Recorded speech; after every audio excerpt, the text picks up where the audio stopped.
because everybody's trying to time the market. It's almost like I heard something yesterday from somebody who's very successful in investing. And he says, I asked him about this whole AI boom. He says, listen, Jeff, he said, here's the thing. He said, he's 87 years old. He said, I've seen this come and go.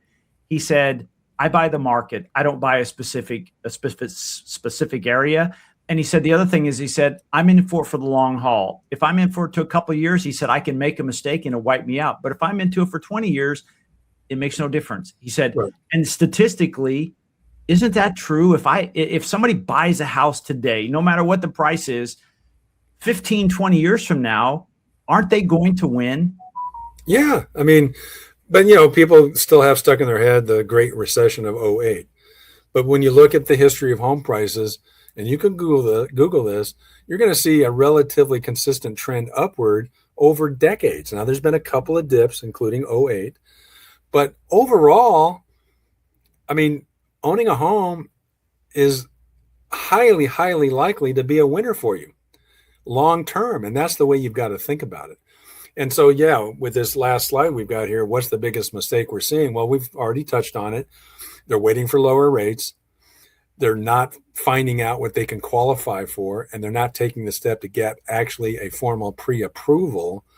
So that if they're seriously wanting to buy a house, instead of moping around, waiting around, oh, I just can't do it until rates get better, find out what you can do at the current level of rates and prices and the current conditions that allow you to have the leverage to negotiate concessions that are going to directly benefit you financially. If you got to do that, and the mistake is not taking those steps right now. And then one last thing. I think the other mistake that gets made is not willing. Some of these families who want to buy a home don't want to be a renter anymore, but they're not willing to make some difficult lifestyle choices. Like, what do you mean, Art?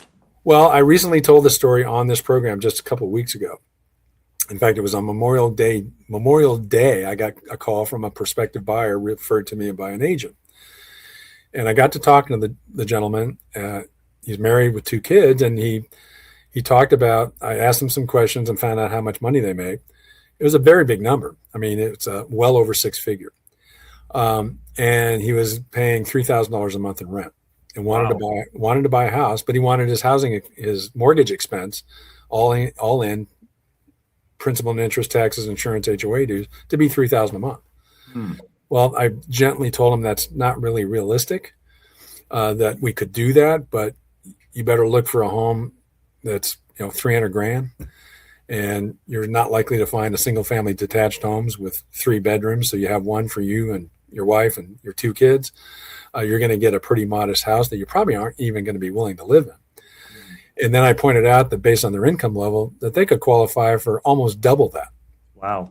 And of course, his reaction was, whoa, I don't like that idea. I don't want to just live for my mortgage payment.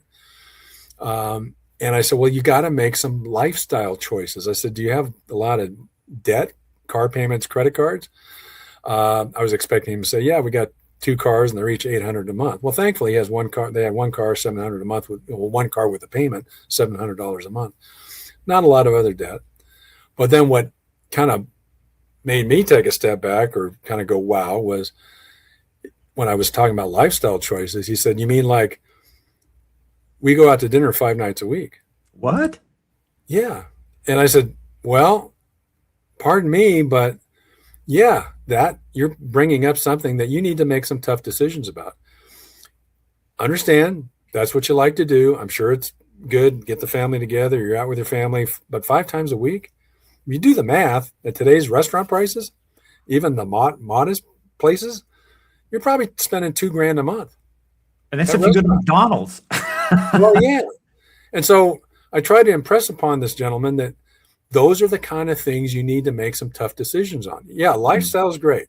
You want to go out to dinner with your family all the time. You want to take a lot of trips. You want to see the world.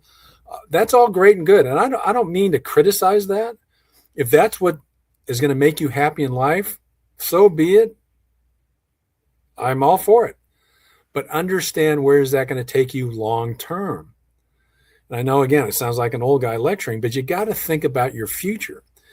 And if you spend all of your dollars on lifestyle experience, without taking some of those dollars and putting them to work for you in assets like real estate or financial investments. Because again, remember the objection to saying, oh, your path to wealth is buying a home. Some people say, no, darn it, I can make just as much wealth over time renting. True, you can, if you take the steps to take some of those dollars spent for your lifestyle experiences and put them over here to financially invest in things other than housing. But the data shows every 3 years from the Federal Reserve, most renters, 99% of renters, don't do that.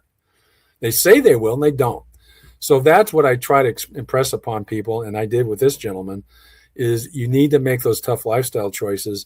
That's the biggest mistake I see, because there are people out there making a good living, and they're choosing to spend their dollars in these lifestyle experiences that, again, brings you a lot of satisfaction. I'm sure very rewarding to you, but you got to think about what's your life going to be in 20, 30, 40 years. And if you don't make plans for that now, and all that money is just spent on those lifetime experiences, what are you going to have in 30 or 40 years? You're going to have a lot of memories. And yeah, you'll put them in a book, a lot of pictures, or what they all do it now digitally, right? But what's that going to do for you when you're nearing retirement age and maybe you got laid off and now your income has dropped and you're still renting and you don't have that asset that most people have, or a majority of people have, that has created equity and wealth over time? That's probably the biggest mistake I'm still seeing out there, and I'm hoping that can change someday. Wow, that's very sobering, because I think you said something, the difference between a renter and a homeowner over the course of their life, their wealth is 40 times greater. Correct. The most recent Fed study in 2022, the one for 25 should be out soon, showed that the average renter had built wealth of $10,000. The average homeowner, $400,000. That's a lot of difference in where you're going to go out to dinner. Yeah, exactly. Yeah, that's a lot of difference. Yeah, exactly. Yeah. Well, Art, this has been a great conversation, and I hope it's opened up some, I don't want to say influence people, because I think the difference between you and, let's say, a typical influencer is a feeling versus data. And you're really good at sharing data and, quite frankly, 4.5 decades of experience in what you've seen. So it's not a knee-jerk reaction. I just want to say thank you. And if you're looking for help, Art's going to share that with you. But in the meantime, Art, thank you so much. Great conversation. All right. Thank you, Jeff. Yes. First, I want to thank all of you for watching and listening to this week's Mortgage Minute.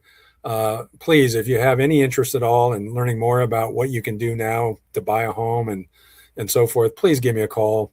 Call my landline, call my cell, send me a text, send me an email. All of my information is right there on the screen.